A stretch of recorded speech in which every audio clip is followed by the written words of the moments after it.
네, 오늘 우리가 함께 살펴볼 성경 본문은 시편 119편 49절부터 56절까지입니다. 시편 119편 49절부터 56절까지 기록된 하나님의 말씀을 낭독하도록 하겠습니다.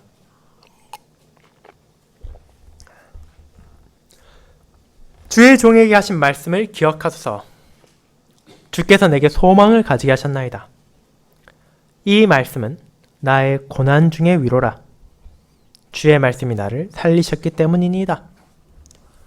교만한 자들이 나를 심히 조롱하였어도 나는 주의 법을 떠나지 아니하였나이다. 여호와여, 주의 옛 규례들을 내가 기억하고 스스로 위로하였나이다. 주의 율법을 버린 악인들로 말미암아 내가 맹렬한 분노에 사로잡혔나이다. 내가 나그네 된 집에서 주의 율례들이 나의 노래가 되었나이다. 여호와여, 내가 밤에 주의 이름을 기억하고 주의 법을 지켰나이다. 내 소유는 이것이니 곧 주의 법도들을 지킨 것이니이다. 아멘. 설교회는 시편 119편 22, 23, 24절을 이어서 부르도록 하겠습니다.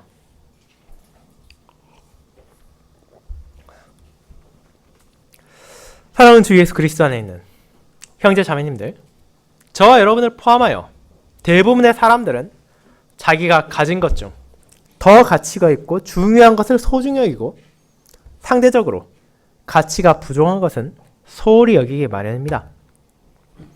한 가지 예를 들어보면 이를 쉽게 이해할 수 있을 것입니다. 만약 어떤 사람이 로또 1등에 당첨된다면 그 사람은 그 복권의 당첨금을 수령하는 그 순간까지 조마조마하면서 어떻게든 그 복권 용지를 숨겨 안전하게 보관하기 위해 모든 노력을 다하고 마음을 쏟을 것입니다. 하지만 어쩌다가 누군가의 주머니에 아이들이 가지고 노는 장난감 지폐 1억짜리가 써져 있는 것이 들어있다면 그것을 그 사람은 어떻게 하겠습니까? 그저 한번 웃은 후 그것을 쓰레기통에 버리고 기억에서 지워버릴 것입니다. 왜냐하면 그 정도로 똑같은 종이라 하더라도 그것들에서 기대할 수 있는 실제적인 가치가 너무나 다르기 때문입니다. 그리고 그런 극단적인 예시가 아니더라도 실제 우리 삶에서 이와 같이 자신이 더 중요하다 생각하는 것, 덜 중요하다 생각하는 것을 나누고 또 그에 따라 다르게 행동하는 것은 너무나 비일비재한 일입니다. 우리가 모든 것을 동등하게 대할 수는 없기에 자기가 가진 것 중 더 소중하고 덜 소중한 것이 무엇인지를 구분한 후에 보다 중요한 것에 자신의 관심과 자신의 힘과 노력을 쏟는 것은 어쩌면 너무나 당연한 것이기 때문입니다. 그런 관점에서 우리는 오늘 시편 119편을 통해 나에게 정말로 소중한 것, 내가 언제나 기억해야 되고 붙잡아야 하는 참된 소유가 무엇인지를 생각하게 됩니다. 분명 신자라더라도 우리 가까이 가진 모든 생각이 동일하진 않습니다.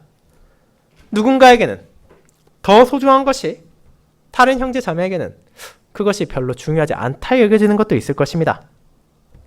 그러나 그런 각자의 차이가 있다 하더라도 결코 변하지 않는 것이 하나 있습니다. 그것은 그리스도의 교회에 속한 모든 이들, 하나님의 은혜 안에 살아가는 모든 시대의 성도들에게 동일하게 가장 중요하며 그들을 위로하고 그들을 살리며 그들에게 소망이 되는 한 가지가 있다는 것입니다.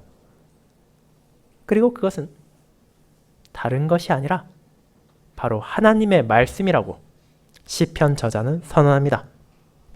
이 땅의 신자가 가난하건 부유하건 나이가 많아 많은 경험을 했건 혹은 나이가 어려 아직 별다른 경험을 하지 않았건 학벌이 좋건 학벌이 나쁘건 남자건 여자건 어떤 구분도 없이 모든 이들에게 주어졌고 그 모든 성도들이 기억해야 하는 것은 그들에게 주어진 하나님의 말씀이 얼마나 큰 가치가 있는 중요한 것이냐 하는 것입니다.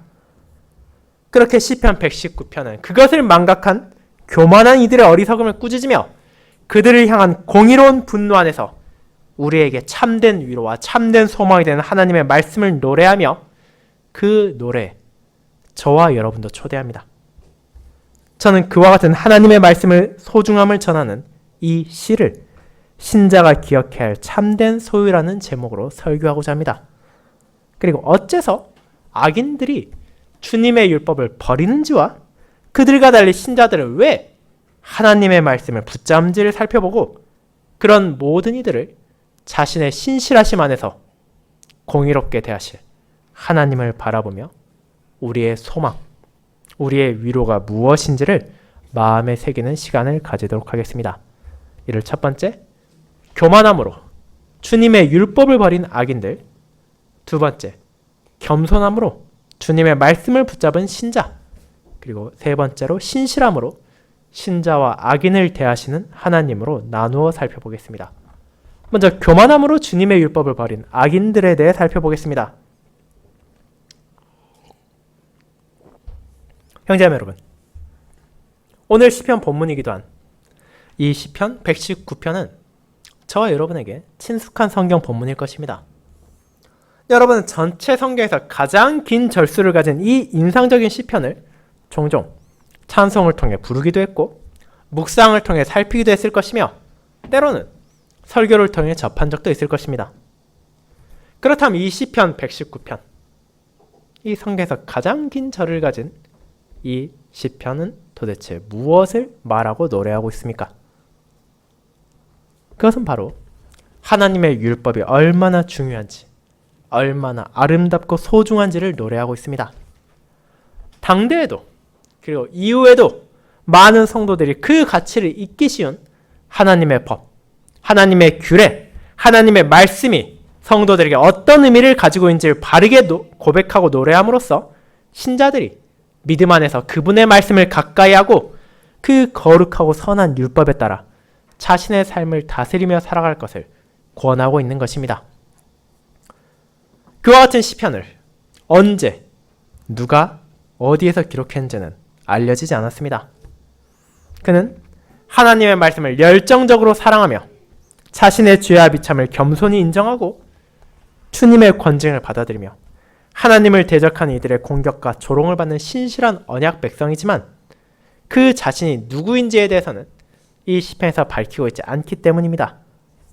그렇게 우리는 알려지지 않은 그 사람이 누구인지 혹은 이것이 언제 쓰여졌는지에 관심을 두기보다는 그처럼 주님의 말씀을 사랑하는 그분의 종을 사용하셔서 하나님의 말씀에 대한 참된 진리를 전하시고 보존하시고 또 우리에게 오늘 선언하시는 성령 하나님께서 이를 통해 저와 여러분에게 무엇을 깨닫도록 하시는지 마음을 써야 할 것입니다. 그렇다면 이제 오늘의 본문을 살펴보도록 합시다. 49절부터 시작하여 56절까지 이어지는 8절의 본문은 시편 119편의 전체적인 큰 주제 안에서 그 자신이 가진 소주제를 또 펼치고 있습니다. 그리고 그 내용은 저와 여러분이 최근에 살핀 고린도전서에 나온 교회 안에 생겨난 문제와도 관련이 있는 것입니다. 그것은 다름 아닌 교만한 자와 신실한 자가 하나님의 말씀을 어떻게 대하는지에 대한 것입니다.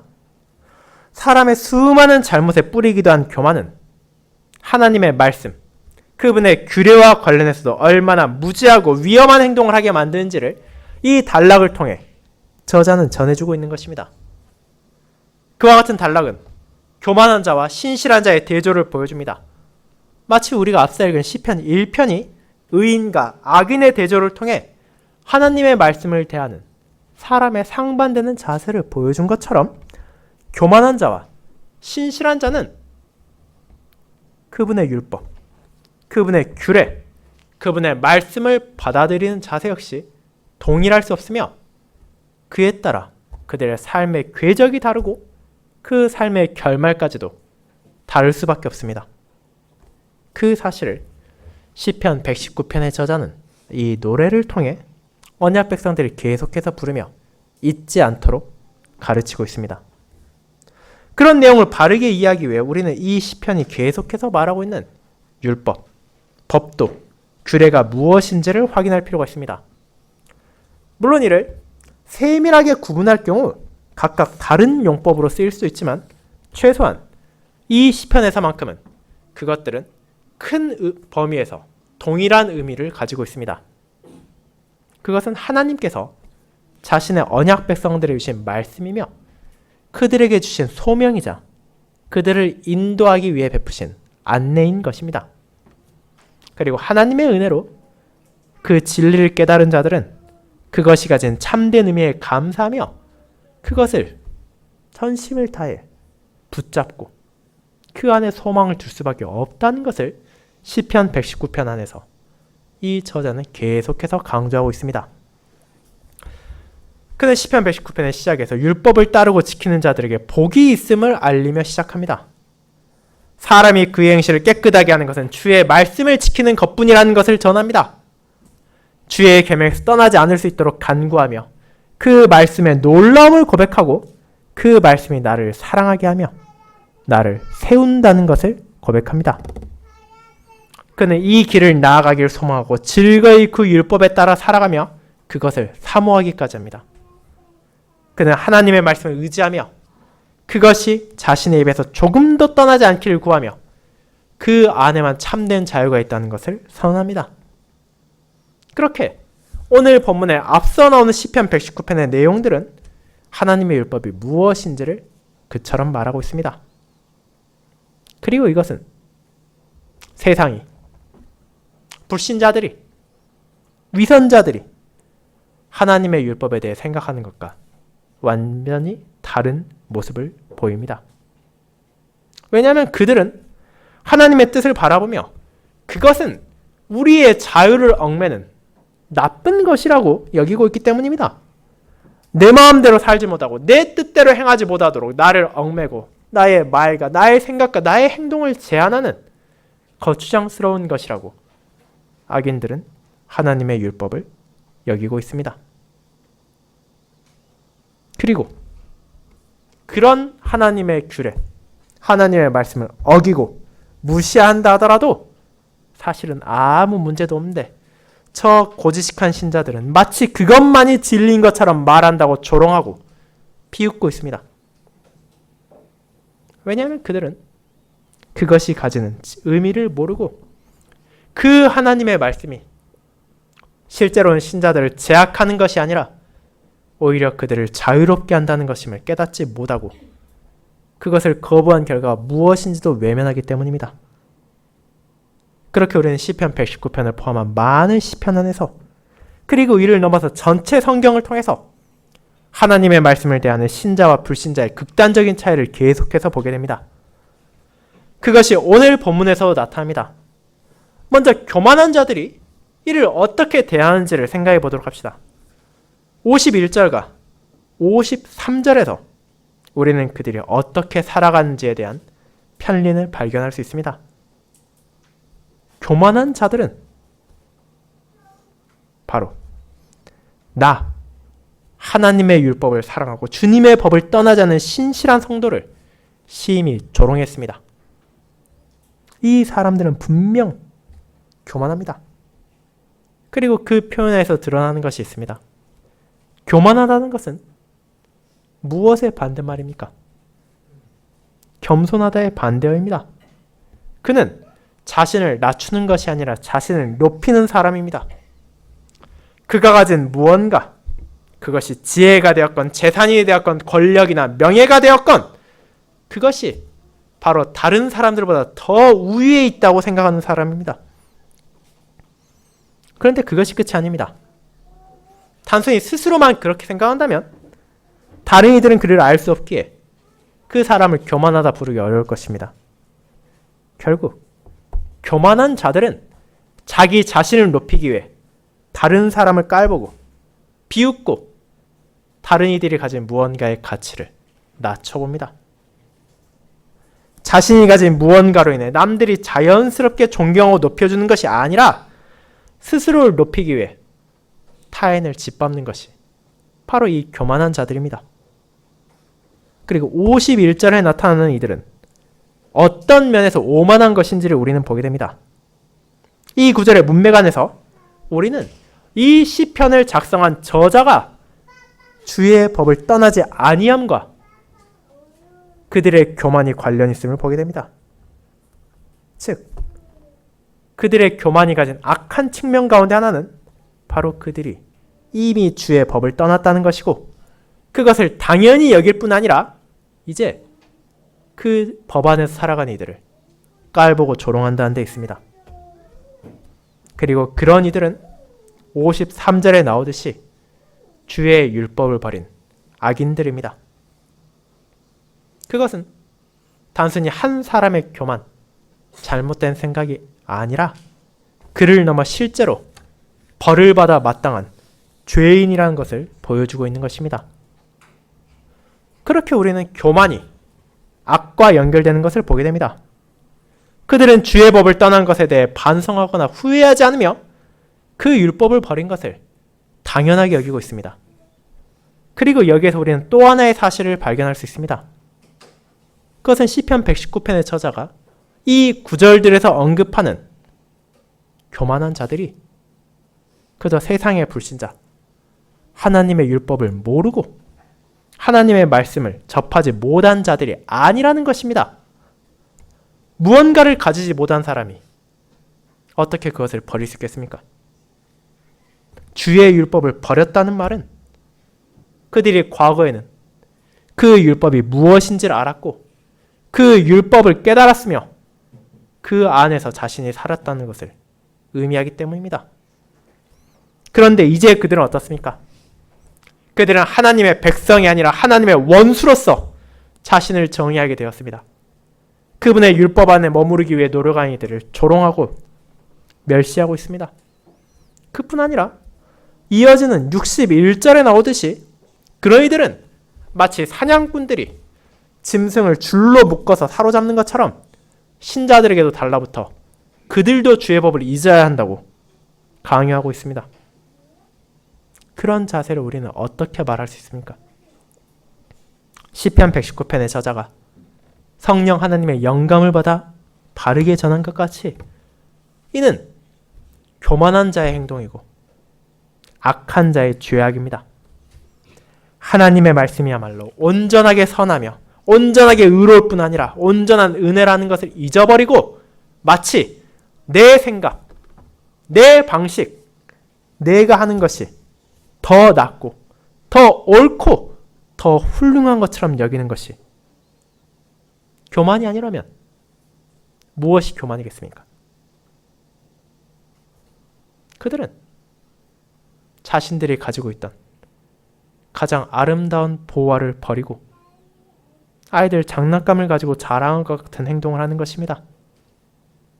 심지어 그런 어리석은 행동을 자신에게서 멈추지 않고 타인에게도 강요함으로써 함께 멸망으로 나아가려는 죄악을 계속함으로 하나님 앞에서의 불경함과 추악함을 멈추지 않았습니다. 그렇게 그들은 교만한 자이고 악인들이었습니다. 그런데 이런 배교자들의 모습은 시편 119편에서 갑자기 나온 게 아닙니다. 앞서 말씀드린 것처럼 우리가 함께 읽었던 시편 1편 전체 시편의 핵심 주제를 보여주는 서론의 성격을 가진 시에서도 이것이 분명하게 나타나기 때문입니다. 의인과 달리 악인들은 여호와의 율법을 즐거워하지도 않고 하나님의 말씀을 묵상하지도 않으며 자연스럽게 그에 따른 열매를 맺지도 못합니다.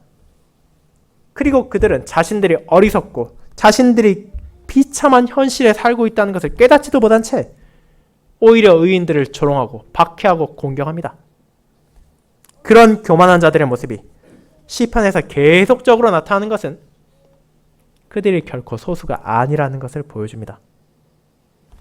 다윗의 시대에도 예수님의 시대에도 그리고 우리의 시대에도 하나님의 말씀을 들었음에도 그것을 저버리고 그것을 왜곡하고 마치 하나님보다 자기가 더 지혜로운 것처럼 자기가 더 훌륭한 것처럼 자기가 더 큰 권위를 가지고 있는 것인 마냥 살아가는 사람들이 얼마나 많습니까?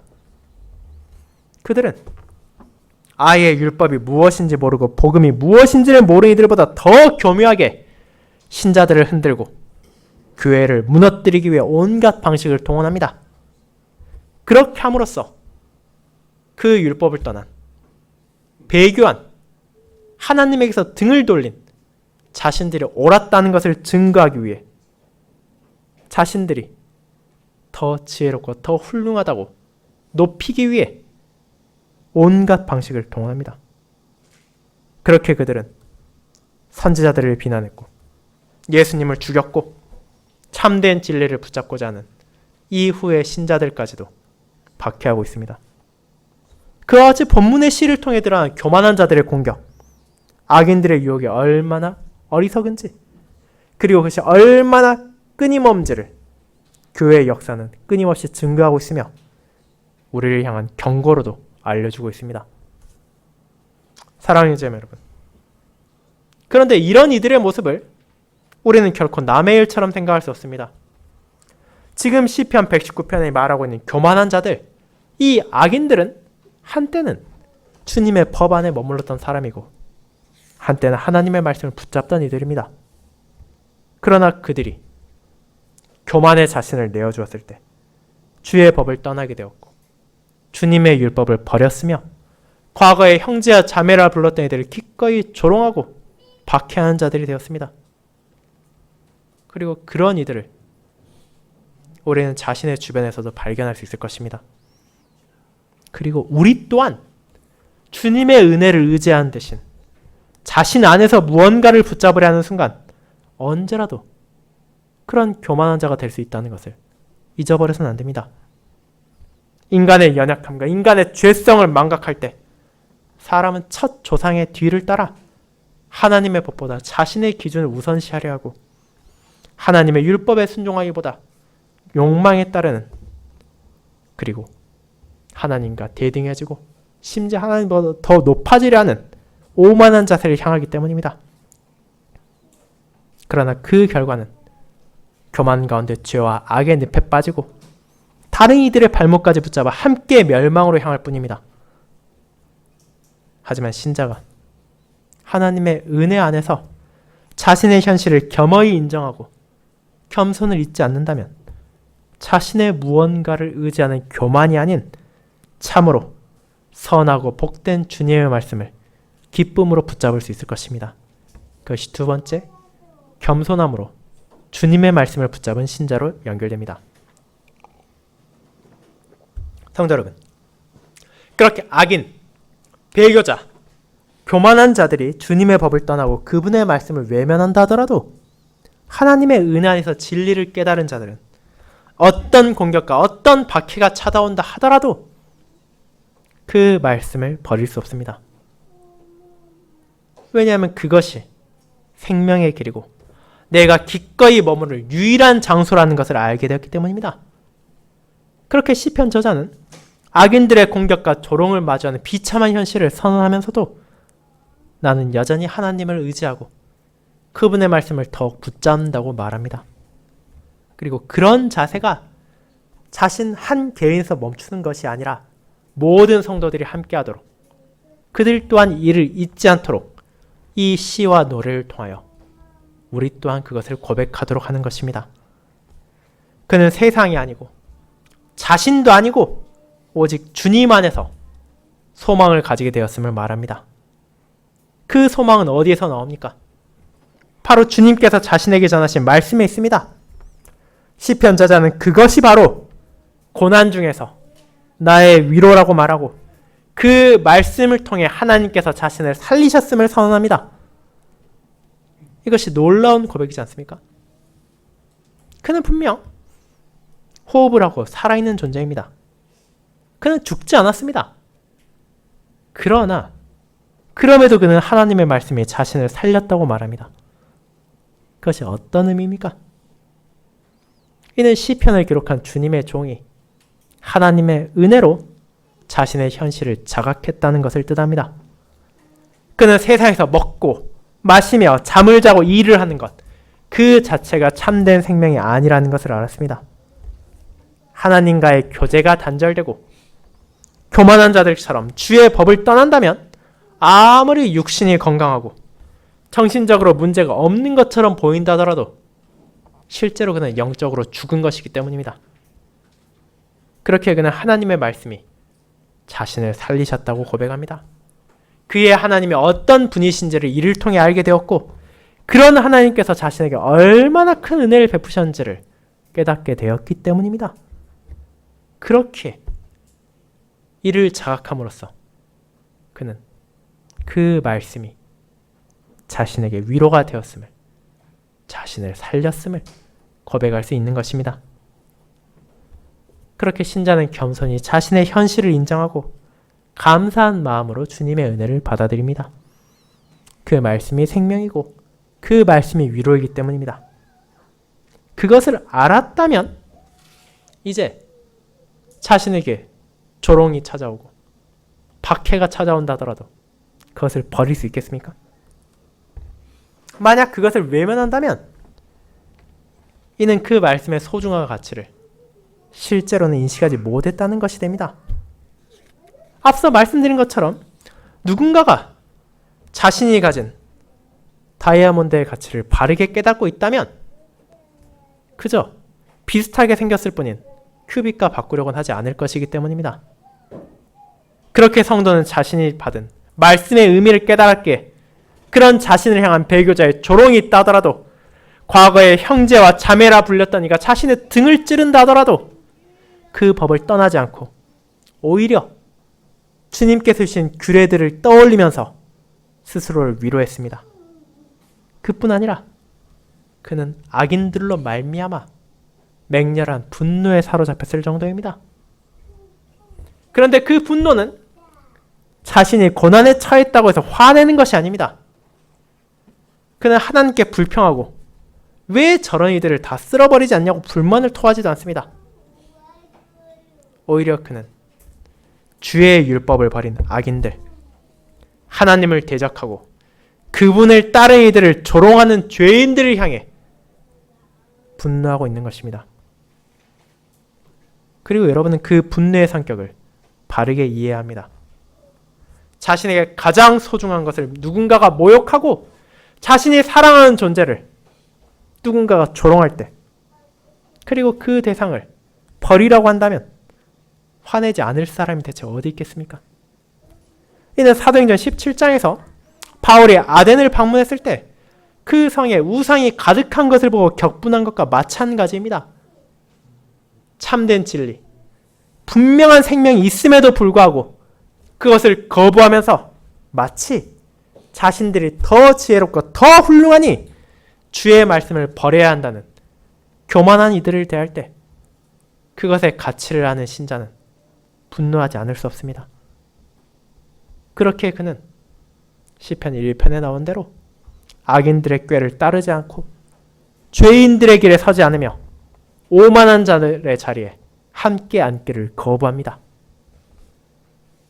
그와 같이 세상의 방식을 따르고 배도자들과 손을 잡지 않는 이들은 무엇을 합니까?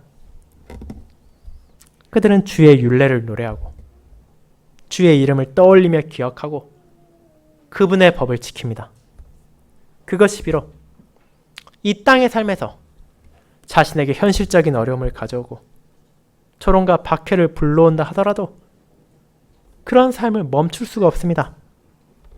왜냐하면 그것이야말로 그가 가진 참된 소유이기 때문입니다. 세상 모든 것들은 결국 언젠가는 허망하게 사라지고 말 것이고 쇠하게 될 것이지만 하나님의 말씀은 영원히 서 있으며 세상 모든 법률과 조문이 그 의미를 잃을 때에도 그분의 율법은 온 세상에 찬란히 그 빛을 발할 것이기 때문입니다. 그 사실을 알고 있기에 신자는 이 말씀을 놓을 수 없습니다. 그는 겸손하게 내가 이 땅에서 가질 수 있는 그 어떤 재물도, 그 어떤 지혜나 능력도, 그 어떤 인맥이나 권위도 이 하나님의 말씀에 비한다면 어떤 가치도 없음을 고백합니다. 그리고 그 고백에 따라 그는 살아왔고 앞으로도 살아갈 것입니다.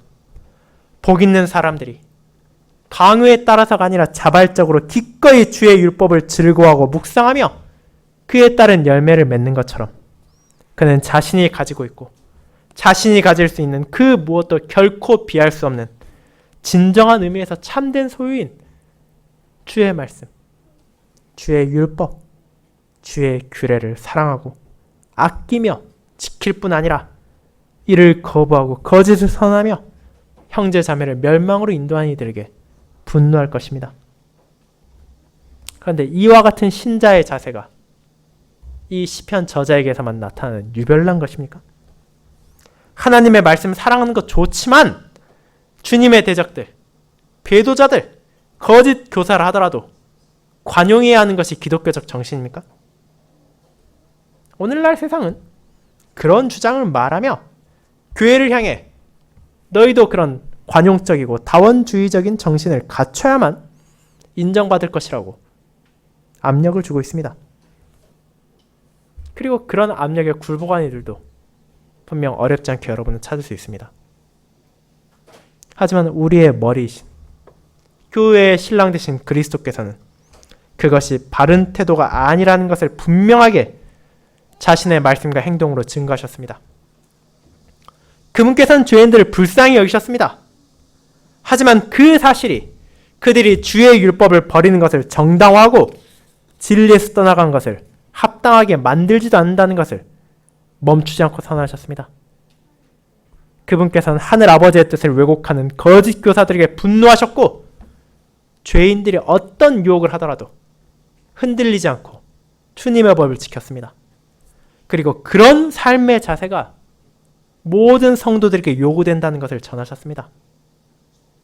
그렇게 배도자의 죄악에 분노하면서도 주의 말씀 안에서 위로를 받고 그 법을 떠나지 않으며 그것을 지키는 것은 이 시편의 저자만이 아니라 우리의 주님 예수 그리스도 안에서 자신을 겸손히 낮추는 모든 성도들에게 필요한 자세이며 그분께서 그러하셨듯이 죄인을 진정 불쌍히 여긴다면 그들을 관용하는 것이 아니라 그들을 회개로 부르는 것이야말로 우리에게 주어진 소명입니다. 사랑하는 성도 여러분, 그렇다면 이제 우리 자신을 돌아보도록 합시다. 무엇이 여러분을 분노하게 합니까? 무엇을 여러분은 떠나지 않고 의지하며 붙잡습니까? 교회를 다니는 신자라도 그 답이 종종 세상의 불신자들, 하나님을 모르는 이들과 동일하게 나타날 때도 있으면 우리는 부정할 수 없습니다. 내게 손해가 되면 분노하고 내게 이득이 되는 것을 붙잡고 사랑하는 것은 사람의 일반적인 모습이기도 합니다. 하지만 시편은 신자들에게 그와 다른 기준을 제시합니다. 하나님의 백성은 그분의 뜻에 따라 그분의 말씀을 의지하고 그 안에 거하며 그것을 묵상하고 그 법을 지켜야 합니다. 그리고 그것을 거부하고 조롱한 이들을 분노해야 하는 것이 마땅합니다. 왜냐하면 그것이야말로 그 하나님의 말씀이야말로 우리의 참된 소유이자 우리에게 주어진 복이기 때문입니다. 그뿐 아니라 신실하신 하나님께서 자신의 말씀을 기억하시고 자신의 백성을 살피신다는 것을 알기에 우리는 고난 가운데서 위로를 받으며 이 주의 법단에 소망을 두는 것이 결코 우리를 실망시키지 않으실 것이란 확신을 가질 수 있습니다. 그것이 세 번째, 신실함으로 신자와 악인을 대하시는 하나님으로 이어집니다. 성도 여러분, 이제 우리는 교만한 자들과 신실한 자들의 대조를 보았습니다. 동일한 하나님의 말씀을 바라보는 태도가 그렇게 다르다면 이제 무엇이 옳고 무엇이 잘못된 것인지에 대한 결론을 내려야 하지 않겠습니까? 그 답은 하나님께서 자신의 말씀을 지키시는지 혹은 무시하시고 대수롭지 않게 생각하시는지에 따라 달릴 것입니다. 만약 율법과 말씀을 주신 하나님께서 그것을 중요하게 여기지 않고 신자가 그것을 지키건 지키지 않건 관심을 두지 않는다면 교만한 자들의 태도가 옳은 것이 될 것입니다. 어차피 그분께서 그것을 기억하지 않으신다면 우리가 그것을 붙잡을 이유도 없고 그 안에서 어떤 위로도 발견할 수 없을 것이기 때문입니다. 하지만 우리의 하나님께서는 어떤 분이십니까? 시편 119편의 49절은 주의 종에게 하신 말씀을 기억하소서 라는 구절로 이 단락을 시작하며 그에 대한 답은 그분께서는 진정 자신의 말씀을 기억하신다는 것입니다. 그분께서는 사람과 달리 자신의 모든 말씀을 지키시며 헛된 약속을 하지 않으시는 분이십니다. 그렇게 자신이 베푼 은혜로운 말씀, 율법과 규례를 소중히 하는 이들을 인정하시며 그와 반대로 교만에 빠져 하나님을 무시하고 성도를 조롱한 이들을 심판하시는 분이십니다. 악인들이 아무리 세상에서 떵떵거리며 살며 신자들보다 강한 권력과 더 많은 재물을 뽐낸다 하더라도 그들은 바람 앞에 날릴 겨와 같이 허망한 존재이며 주님의 날 그 심판을 결코 견디지 못할 것입니다. 하지만 겸손히 자기 자신을 낮추고 주님을 의지하며 그분의 말씀을 사랑하는 자들은 여호와의 인정을 받으며 그분의 자비와 사랑을 경험하는 영원한 복을 누리게 될 것입니다. 그런 약속이 주어졌다는 것을 알고 있기에 그리고 그 약속을 주신 하나님의 신실하심을 고백하기에 신자는 내가 어떤 현실을 마주한다 하더라도 영원히 변하지 않으실 그분의 신실함을 의지하며 이 땅에서 비록 내가 나그네와 같이 정처 없이 떠돌고 딸을 향한 조롱이 끊이지 않는다 하더라도 주의 법을 떠나지 않고 그분의 율례를 노래하며 그 말씀을 기억하고 묵상할 것입니다. 그리고 그런 이들을 하나님께서는 자신의 사랑으로 돌보실 것입니다. 사랑하는 여러분, 그리고 우리는 그런 신실하심의 증거를 예수 그리스도를 통해 바라보게 되었습니다. 세상의 박해와 공격에도 불구하고 그분께서는 하늘 아버지의 뜻에 자신을 복종시키시고 그 법을 끝까지 지키셨습니다. 그런 그분이 십자가에서 죽으셨을 때 배교자들은 기뻐하고 어둠의 세력은 자신들이 승리했다 여겼습니다. 하지만 그 실상은 어떤 것이었습니까?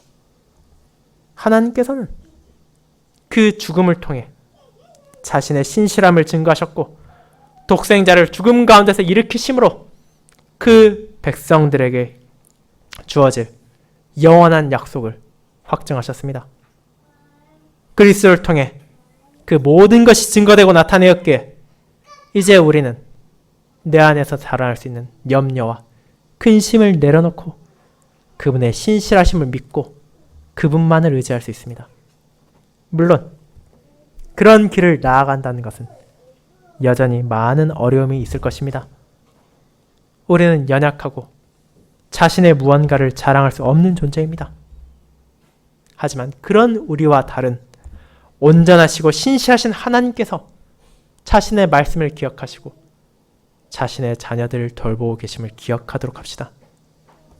그분을 의지하며 이번 한 주도 주님의 말씀을 묵상하고 그분의 복음을 노래하며 그분의 길 안에 머무르도록 합시다.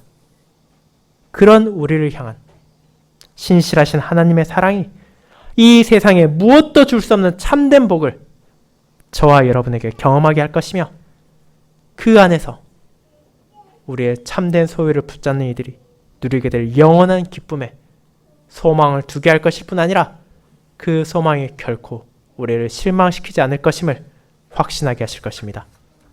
아멘.